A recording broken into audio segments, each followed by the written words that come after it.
What is up, YouTube? It's Kingfisher745, and we're back with some more Season 2 coverage. Starting with this video, we're going to cover heroic battles, and we're going to explain if there's any tips or tricks to beating them. Each video will cover 2 heroic battles, and we're going to do them in order, so we're starting with Mission 1. For the very first heroic battle, you're going to need Rogue and Gambit. And you're definitely going to want upgraded ISO 8 on each of these characters.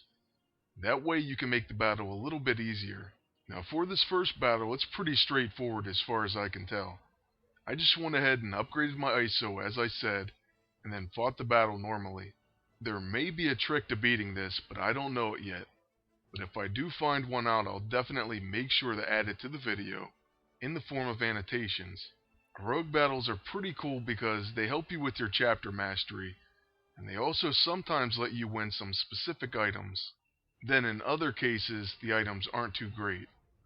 I still think they're a pretty nice addition to the game. With Rogue, we end up starting with her level 9 move. That way she gains Kree speed and will get 2 attacks on her next turn. With Gambit, our strategy is pretty simple. We want to use his level 1 bow roulette. That way we can gain some kinetic charges. Once he gains kinetic charges, you can do some of his other abilities, or make them do more damage. So now we're going to get 2 turns with Rogue, and we're going to use Brawl on this same Sentinel both times. That way we can finish one, and we only have to deal with 1 Sentinel attacking us rather than 2. Gambit was unlucky his first time, and we didn't get any kinetic charges, so we're going to use Bow Roulette once again, and this time we got 3. Then we're going to do Southern Comfort once again since it just came off cooldown. Basically, this heroic battle isn't too difficult as long as your Rogue and Gambit are leveled up and you have current ISO on them. On Gambit's turn, we could use Rage and Cajun, and they can do quite a bit of damage, but instead we're going to use a couple Ace of Spades and then use another Bow Roulette. So let's go ahead and knock them down a little bit, and hopefully we can soften them up for Rogue. With Rogue, we're just going to repeat what we did last time. And that's to do 2 attacks with her level 1 ability. And that's going to be enough to finish this one. So we successfully completed our first heroic battle. Now that we have our victory, let's go ahead and see what you can win from the roulette spin. And it's pretty interesting because you can win 5 command points, 3, or 1 just like a boss battle.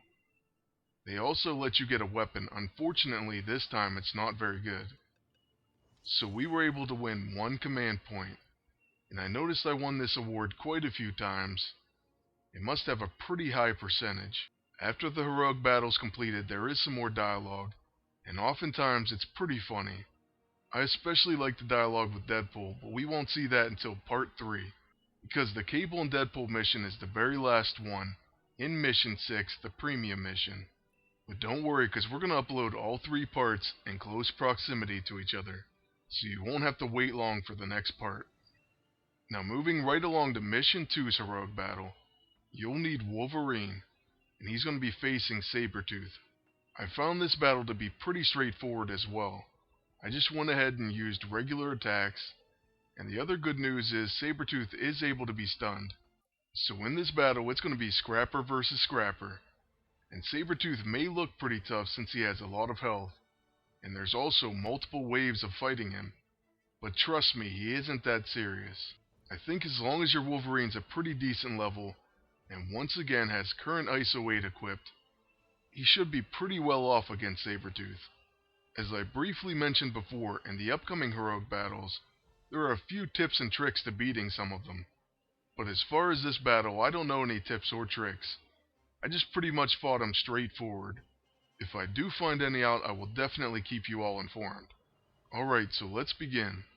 It looks like Sabretooth gets the first attack.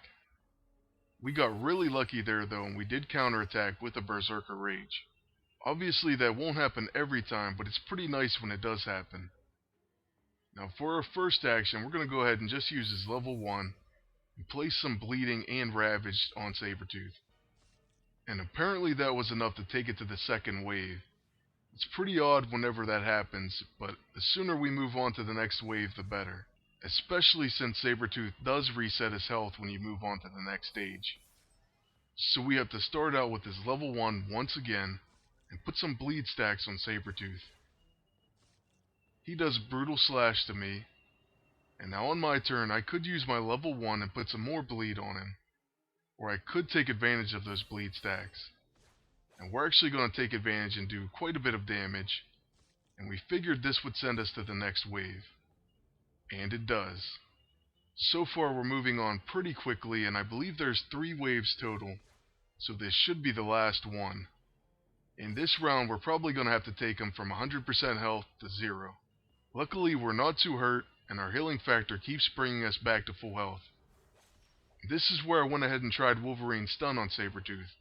And it did work, but I should have probably put some bleed stacks on Sabretooth before I did that. Unfortunately, after Sabretooth attacks us, we're going to have to recharge Wolverine. But our basic strategy was to set up Berserker Frenzy. That way we could do some major damage to Sabretooth, because it exploits bleeds and also has deadly crits. So we just have to wait out one more turn from Sabretooth. He's going to use Brutal Slash and then get a follow-up attack as well. Then we're going to use Wolverine's level 2 ability, Berserker Frenzy.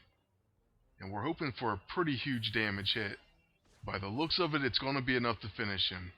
So that's the end of the second heroic battle from Mission 2.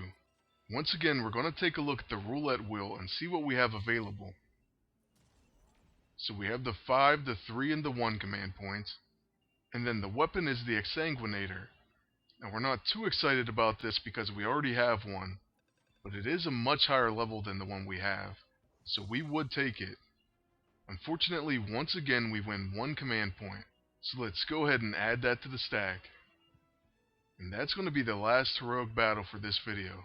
I know these 2 were pretty straightforward, but the next ones will definitely have some tips and tricks that can help you out a lot. So stay tuned for Heroic Battles Part 2 and 3. Lastly, I just want to thank you for watching, and ask you to please like, comment, and subscribe if you want to see more videos.